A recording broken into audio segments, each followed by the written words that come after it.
Hey Good Life family, happy Friday. Thank you so much for tuning in for our 128 moment today.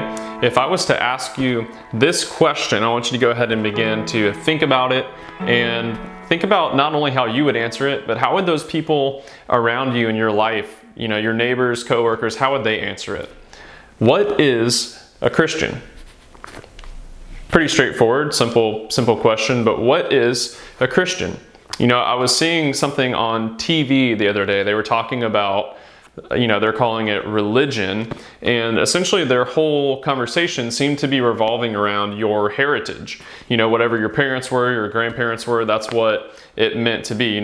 Your faith really wasn't something that actually mattered at all. It was more of like a personal identity. Like, you're either Catholic or you're Christian or you're Jewish or whatever you are. It's just like a family heritage background. So when I ask you, what is a Christian? It's possible that we might have a lot of different views on that. That if we were to ask our neighbors or coworkers what it means to be a Christian, they might think about, somebody who goes to church or somebody whose family was, Christian, whatever that might be. Well, what if I asked a different question and said, who is Jesus? Like, what are some attributes of Jesus? What are some things that Jesus would do? And we were to ask people around our lives that question. I think people could maybe think of some miracles that he performed. Certainly, I think people have an impression of Jesus that he was very loving, that Jesus was somebody who cared for other people, that cared for the poor. I'm not sure everyone's view on Christ, but I know that people might have a different view. And in our 128 moment today, I was thinking about this because in Acts chapter 11, we see this statement. It talks about the early church. It's spreading. They're full of the Holy Spirit. And then it says this. It says, Barnabas went to Tarsus to look for Saul. And when he found him, he brought him to Antioch. And for a whole year, they met with the church and taught a great many people. And in Antioch, the disciples were first called Christians. So for the very first time, we see this word Christians used in Antioch. It's in Acts chapter 11. And what does the word mean?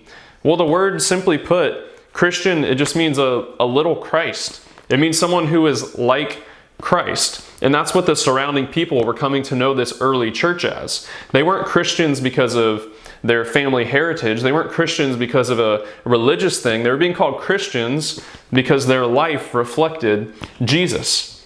So for you and I, my challenge and encouragement for our 128 today would be, let's not have people think of us as Christians because of our heritage or because of a thing we do on Sundays when we go to church or because of, stuff that we don't do maybe that the world does. Instead, let's be known as Christians because our life and our families and our church family reflects the person of Jesus.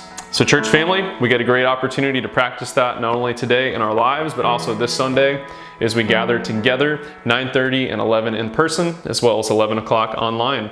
We'll see you guys soon.